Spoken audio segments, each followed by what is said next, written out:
প্রিয় ভাইরা, এখানে সাংবাদিক ভাইরা ছিল, কথা বলবে আর যাবে তাদের নির্যাতনের কাহিনী শোনাবে, আওয়ামী নির্যাতনের কাহিনী চলতে থাকবে। সবাই জানতে পারবে যে সারা বাংলাদেশে আওয়ামী লীগ কি নির্যাতন হচ্ছে। এখন আর আওয়ামী লীগের নির্যাতন শুধু বাংলাদেশের মধ্যে না, সারা পৃথিবী জেনে গেছে যে এই সরকার কিভাবে পদে পদে মানবাধিকার লঙ্ঘন করছে, কি দেশের সাথে দাসত্ব করছে, বিশেষ করে প্রতিবেশীদের সঙ্গে।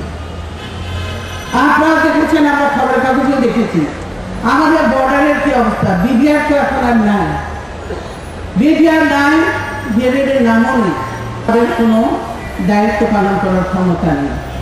কেন সরকারের কোনো আদেশ বলবো যে আপনারা এই কর্মসূচিকে বাধা দেওয়ার চেষ্টা করবেন না, কিংবা পাল্টা কোনো কর্মসূচি দেওয়ার চেষ্টা করবেন না, তাহলে ভুল করবেন। আমাদের এই কর্মসূচি অনেকদিন আগে ঘোষিত কর্মসূচি এবং এটি গণতান্ত্রিক নিয়মতান্ত্রিক কর্মসূচি। আপনারা যদি এই কর্মসূচিতে বাধা দেন এবং এর ফলে যদি কোনো অবস্থার সৃষ্টি হয়, তার দায় দায়িত্ব সমস্ত এই সরকারকে বহন করতে হবে, কারণ এটি একটি সম্পূর্ণ শান্তিপূর্ণ এবং গণতান্ত্রিক কর্মসূচি। এই কর্মসূচিটি কেন দিয়েছি? গণতান্ত্রিক দল আমরা নির্বাচনের মাধ্যমে সরকারে যাওয়াকে বিশ্বাস করি, চোরাগুপ্ত পথে নয়, বা মইনুদ্দিন ফখরুদ্দিনের মতো লেজ ধরে কারো পিছনে নিতে যাতে বিশ্বাস করি না। আমি তো আগেই বলেছিলাম বারবার, আওয়ামী লীগ আমাদেরকে বলে, কিন্তু আমি বলেছি যে এই দেশে যত সামরিক শাসন জারি হয়েছে বা অবৈধ সরকার এসেছে, সমস্ত তার পিছনে আওয়ামী লীগ দায়ী সমর্থন দিয়েছে। আওয়ামী লীগ বিএনপি নয়, বিএনপি একটা কেউ সমর্থন দেয়নি, একটা কেউ সহযোগিতা করেনি। কাজে আমরা বলেছি আওয়ামী লীগ আজকে ক্ষমতায় মইনুদ্দিন ফখরুদ্দিন জেলে 2/3 বেশি মেজরিটি নিয়ে পার্লামেন্টে, সেখানে তিনারা পার্লামেন্টে আইন পাস না করে কোর্টের ঘরে বন্দুক রেখে সংবিধান সংশোধন করেছেন। যে এখানে ব্যারিস্টার মজুদ আরো আছেন আমাদের জ্ঞান ব্যারিস্টাররা, কোর্ট বলেছে আগামী আরো 2 টার্ম তত্ত্বাবধায়ক সরকারের অধীনে হতে পারে, সেইটা তারা কোর্ট বলে দিয়েছে। কাজে এখানে পরিষ্কার কথা যে আগামী নির্বাচন হতে হবে নির্দলীয় নিরপেক্ষ তত্ত্বাবধায়ক সরকারের অধীনে। এছাড়া কোনোভাবেই নির্বাচন কারো কাছে গ্রহণযোগ্য হবে না এবং বিএনপি সহ জোট এই নির্বাচনে অংশগ্রহণ করবে না। বিএনপি এবং জোট যদি অংশগ্রহণ না করে, তাহলে এই নির্বাচন দেশে এবং বিদেশে কারো কাছে গ্রহণযোগ্য হবে না।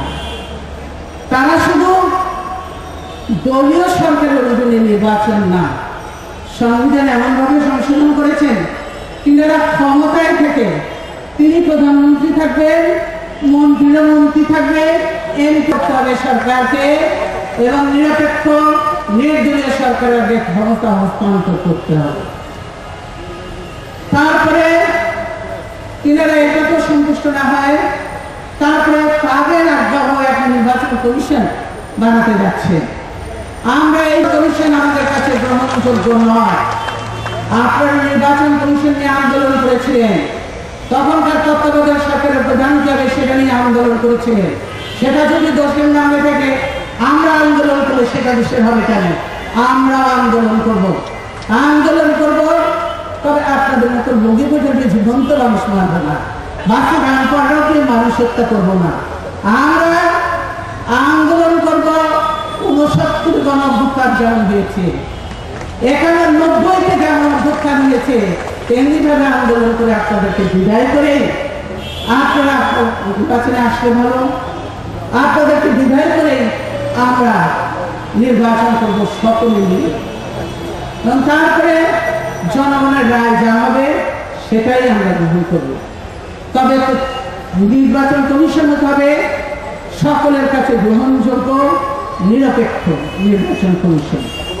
তত্ত্বাবধায়ক সরকার হতে হবে আলোচনার মাধ্যমে তত্ত্বাবধায়ক সরকারের প্রধান কে হবেন এবং তত্ত্বাবধায়ক সরকারের আরো প্রতিষ্ঠাতা করা হবেন, সেগুলো আলোচনার মাধ্যমে হতে হবে। একতরফা কোনো কিছু মেনে নেওয়া যাবে না, সেই দৃষ্টি করতে হবে। আপনারা আসুন, এখনো সময় আছে। এখন যদি না শুরু করেন আন্দোলন, কিন্তু যদি সামনের দিকে আরো বেশি এগিয়ে যায়, আমরা তো অনেক পেছনে, জনগণ আমাদের থেকে অনেক বেশি এগিয়ে গেছে। কাজে জনগণকে তখন আমরা আটকে রাখতে পারবো না। তখন আর আমাদেরকে পরে যদি বলেন হ্যাঁ আসেন এই তত্ত্বাবধায়ক নিয়ে আলোচনা করি, তখন ওই তো সময় পেরিয়ে যাবে, তখন আপনাদের হাতে আর কিছুই থাকবে না করার। কাজে এখনো যে সময়টুকু আছে, ওইসব ফালতু কথা বাদ দিয়ে, মিথ্যা কথা বাদ দিয়ে, গালাগালি বাদ দিয়ে আসুন, এখন সঠিক পথে আসুন। আল্লাহর নামটা বাদ দিয়েছেন সংবিধান থেকে। আল্লাহর উপর আস্থা বিশ্বাস, আল্লাহর উপর আস্থা বিশ্বাস রাখলে যা ইচ্ছা তাই করে যাচ্ছেন। দেশের মধ্যে মানুষ মারছেন, মিথ্যা কথা বলছেন, গুঙ্গানো হয়ে থাকেন। এরপরে একটা দুনিয়া আছে, ওখানে কি জবাব দেবেন? তখন তার জন্য একটু এখন থেকে চিন্তা ভাবনা করে থাকেন, এখন থেকে চিন্তা ভাবনা করেন, তাহলে তখন আর ওই পারে গেলে তখন আর কিছু করার সুযোগ থাকবে না। তাই বলতে চাই যে আসুন, আপনাদের বলতে চাই যে আমরা শান্তিতে বিশ্বাস করি, উন্নয়নে বিশ্বাস করি, গণতন্ত্রে বিশ্বাস করি, জনকল্যাণে বিশ্বাস করি, এবং বিশ্বাস করি বলেই সেই কাজগুলো করেছি। কিন্তু আপনারা উন্নয়নে বিশ্বাস করেন না, গণতন্ত্রে। আজকে আমাদেরকে জনগণকে সকল পেশাজীবীকে আমি আহ্বান জানাবো, সকল সাংবাদিক ভাইদের আহ্বান জানাবো, অন্যান্য আরো পেশার যারা আছে, বিশ্ববিদ্যালয়ের শিক্ষক যারা আছে তাদেরকে আহ্বান জানাবো, আসুন আগামী 12ই মার্চ আমরা ঢাকায় মহাসমাবেশ সফল করে এই সরকারকে আমরা একটা ওয়ার্নিং দেব যে তোমরা যদি এই পথে না চলো তাহলে আমরা আমাদের পথ বেছে নেব, তোমরা তোমাদের পথ বেছে নিও, তখন আমরা দেখবো ইনশাআল্লাহ।